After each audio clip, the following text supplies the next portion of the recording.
Dad, how about we get rid of this pig? Kick out the pig that Anna brings a lot of money? That's what my husband and son were talking about. I decided to pack up and leave. Hey, why did you withdraw the money from the account? He said that, but it was all my money. I didn't come home for about a year after that. And when I saw my husband and son again after a long time, they looked at me as if they had changed. Please come back. My name is Ashley. I'm a 43-year-old office worker. My husband Brandon and I have been married for almost 15 years. Our son Harold is now 17 years old and in high school. Well, he is actually my stepson. My husband was originally married to someone else, but it fell apart soon after the birth of the child. After his ex-wife left him, my husband supported his son as a single father with the help of my in-laws. One day, he received the divorce papers, and he had no choice but to divorce her. A little later, he started dating me and we got married. My son thought I was really his mother, since he was only 2 years old at the time. Brandon and I were deeply in love, and I also cared for his son. Now, we decided to get married early and become a family. My in-laws have been very kind to me, despite what happened to the ex-wife and my husband. I feel like I can trust Ashley somehow. I mean, his ex-wife was kinda dangerous. To be honest, I'm not really surprised that she left. My mother-in-law said that calmly, and I felt she is a strong person. I thought that with the support of my parents-in-law, I would be able to raise my son without any problems. My son is fond of my mother-in-law, and she will be able to give me advice if I have any trouble. And so, my married life began. My son was cute. My husband and I felt like newlyweds. We were very happy in the beginning of our marriage. My son was growing up well. My family was close. I was happy every day. My mother-in-law came to my house to take care of my son when I was busy with work. And we overcame many things by cooperating as a family. I thought I could live happily ever after. That's what I thought. But unexpected things do happen out of the blue. Like layoffs. It was about 10 years after we got married. The company where my husband works had a major restructuring, and he was one of many who got let go of. Damn! Why the hell should I get the X? My husband was quite shocked because he didn't think he was going to be laid off. Did you ask the company if they would reconsider? Of course I did. I asked them why. And so they said it should be fine because we both work. They said that since you work for a big company, we probably don't have to worry about the income. He told me that he was one of the people who got laid off because I work for a big company and my salary is high. I had a complicated feeling when I heard that. I felt sorry for him. But even so, I had worked hard to get a job at the company I work for now. And I had worked hard to raise my salary after I became an employee. Now I am working hard in a high position with subordinates. So I didn't want to look at it as a negative thing. But if your old company is in financial trouble, it might go bankrupt sooner or later. So let's look at it as a positive thing, that you can change jobs early. I agree. My husband had a downcast look on his face, but for the time being, he tried to change his mind with my encouragement. However, when things go wrong, everything goes wrong. My husband could not find a new job. He tried to find a new job with the same salary as before, but he never found one. When I suggested that he try starting as a regular employee, he seemed to be frustrated. Do you think I'm an idiot? That's not true. But it would be a problem if you don't get a job, wouldn't it? It pains me to see him having a hard time too. So I wanted him to find a new job and go back to work, even if it meant lowering his position a bit. I tried to persuade him to go to a few more interviews with various companies. But that didn't work either. And even the company that offered a lower salary didn't hire him. Gradually, my husband became more and more impatient. You told me to accept lower pay grade, but I still can't get a job at all. What do you think you were doing? Making me write shameful things. My husband turned red and yelled at me. I was also troubled by such an unreasonable anger. But he had no other choice but to throw his frustration at me. He gave up looking for a full-time job and chose to work at a part-time job. Well, I would rather have him earn some money than have more conflicts with him, who seemed to be getting depressed. However, I wonder how much unfortunate events can happen in a row in the future. One day, my father-in-law suddenly fell ill and died. It was so sudden that neither my husband nor I could catch up with our emotions. We rushed to the hospital and found my father-in-law already lying on the bed, covered with a cold white cloth. Dad, why? My father-in-law was a very kind man. At the funeral, I was so emotional that we cried. Pam, are you okay? I'm sorry. I'm sorry to worry you. I didn't think my husband would go before me. I always told him I didn't want to be the one left behind. He told me he would see me off and that I'll be safe. But at the last minute, he broke his promise. My mother-in-law was very depressed about the loss of her beloved husband. My son, who is now 12 years old and understands life and death, was very sad about it. I started to visit my mother-in-law regularly. I knew she would feel sad living alone. Ashley, thank you for everything. But I hope you are not overwhelming yourself, because you look really tired. Oh, I'm fine. I'm just a little busy with work. I try to be strong with my mother-in-law, but the truth is that it was very hard for me. Because my husband is a freelancer who works only 23 hours a week and does not take care of the house at all. So I have to work very hard and do all the housework, sometimes even doing overtime. My son is growing up and eats a lot, so I have to cook a lot of food. I'm hungry.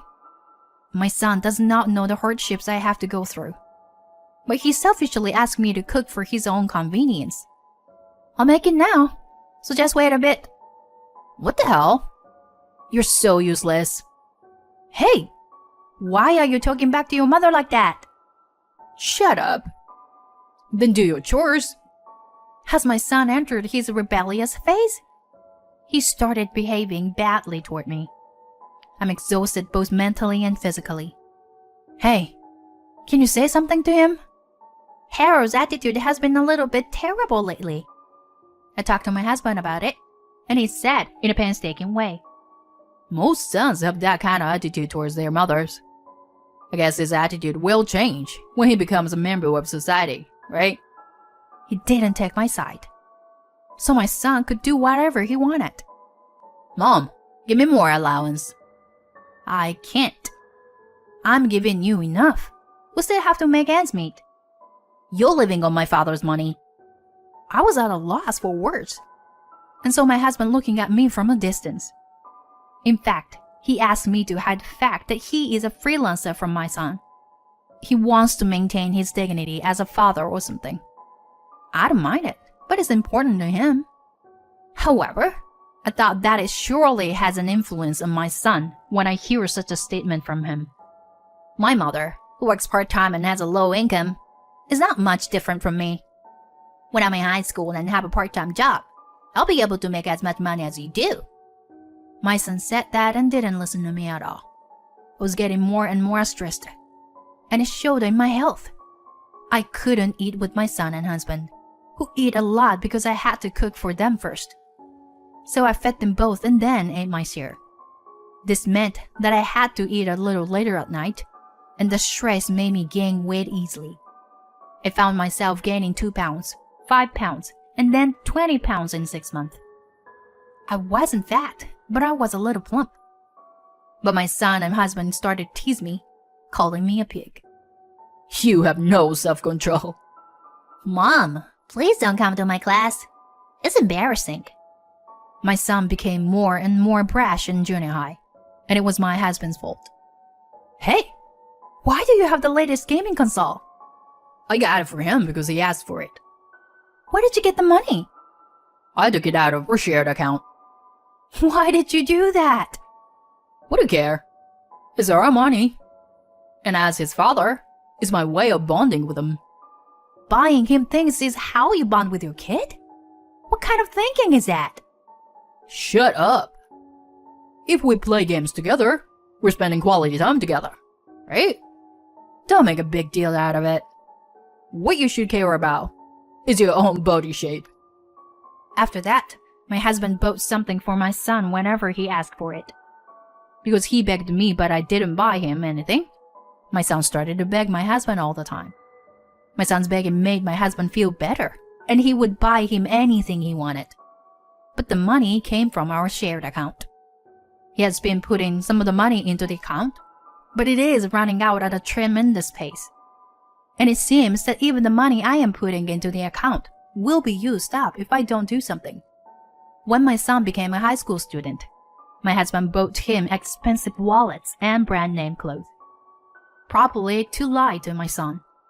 If we bought him more expensive things, he would not think that he was a freelancer. However, the money that my husband has in our joint account is running low. I am covering all the living expenses.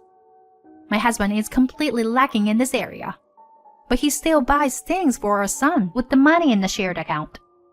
This is how he manages his money. He has no intention of bringing more money into the house. My father-in-law passed away a few years ago, and my mother-in-law passed away last year. My husband received his share of the inheritance at the time of their passing, but to be honest, it was not that much. So if my husband continued to spend money at the rate he is now, the money will eventually run out. My son will also want to go to college, so he will have to pay for it. I was very worried if we would be able to make it under such a situation. It was at that time. One day, my son said he wanted a watch that cost several $100s for his birthday. A high school student should not have to carry such a thing. And yet, my husband said, Alright. Buy one for yourself too, Dad. Let's get the same brand for both of us. I've reached the end of my patience. Enough! Why would a high school student wear such an expensive thing? Don't waste your money. We can't afford it. I raised my voice, and my husband's eyes widened and he got angry. What? Are you talking back to your own husband? And my son agreed with my husband. That's right. You're just a pig who's rely on Dad's money. When Harold started to make fun of me, my husband joined in. You're such an ugly pig. Dad, why don't you get rid of this pig? She don't even make enough money. I agree. Let's kick out the low-income pig then. I can't stand it. I don't know why I have to be treated like this. I've decided to pack up and leave. The rest is yours to do with, as you please. Well, I don't think you can afford to do that. As I'm packing my bags, my husband and son are grinning. Now there won't be any naggings. I didn't dare to say anything back to them, but just kept silent and packed my bag and left the house. I stayed at a hotel for the time being and withdrew money from my bank account as soon as the next morning. It was the money I had put into the share account. About a week later, I guess. My husband kept calling me that I was so annoyed, but I didn't like it if he called me at work, so I decided to answer the phone. Oh, hey. Why did you withdraw all the money from the account? Give me back my money, you thief! My husband suddenly shouted over the phone.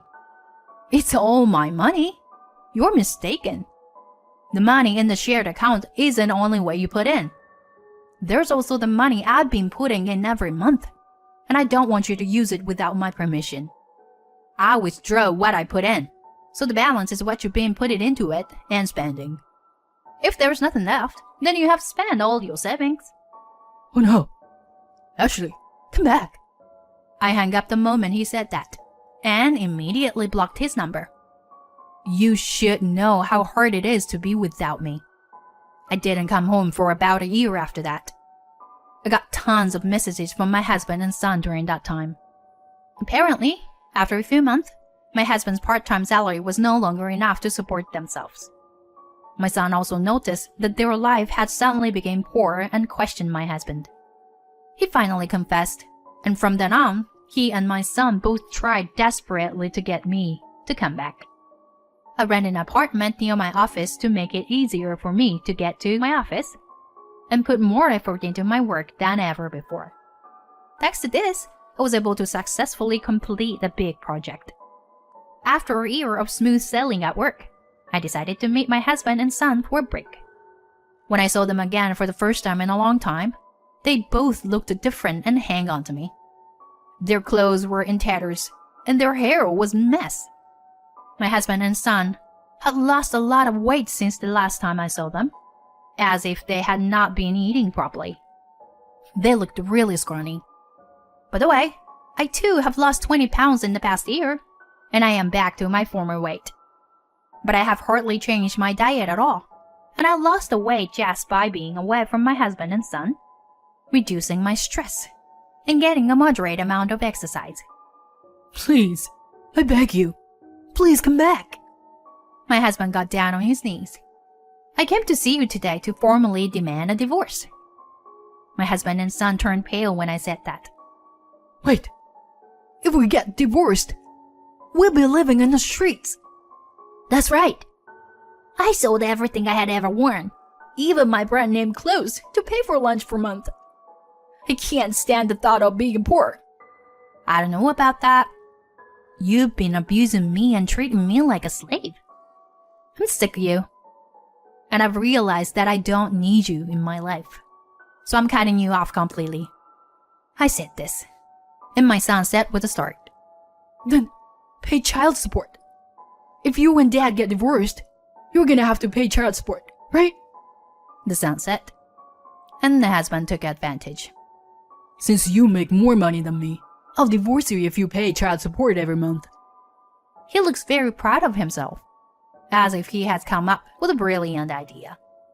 But neither he nor my son seem to know what's important. I'm sorry, but I'm not obligated to pay child support. Huh? Because Harold and I are not blood related. Harold's eyes widen. Oh, my God! You're the son of a woman from your father's previous marriage. Your real mother died shortly after you were born. Then you lived with your grandparents. Then I married your father when you were 2. So, you and I were not related. And I'm not obligated to pay child support in the event of a divorce. No! I raised you as if you were my real son. But I can't do this anymore. I'm leaving this man, and I'm cutting you off. And we'll be strangers. Both Harold and my husband turned pale at my words. I want you to write the divorce papers now. But if you can't, we will have to go to court through a lawyer at worst. Go to court? We don't have that kind of money. Then sign the divorce papers. My husband reluctantly signed the divorce papers. I filed the divorce papers at the city office and officially divorced my husband. My ex-husband is now working part-time jobs until he is exhausted to pay Harold's tuition and our there and their expenses. However, my son seemed to have a great dislike for my ex-husband because he lied to him. And there's also the shock of me not being his real mother. So the relationship between the two of them is at its worst. I still receive messages from both of them asking me to help them, but I ignored them. I hope my son will take this opportunity to look at himself and change his personality. As for my ex-husband, I hope he goes to hell. I'm working hard today with these thoughts in my mind. I'm going to put love and marriage aside for a while and aim to achieve more results in my work.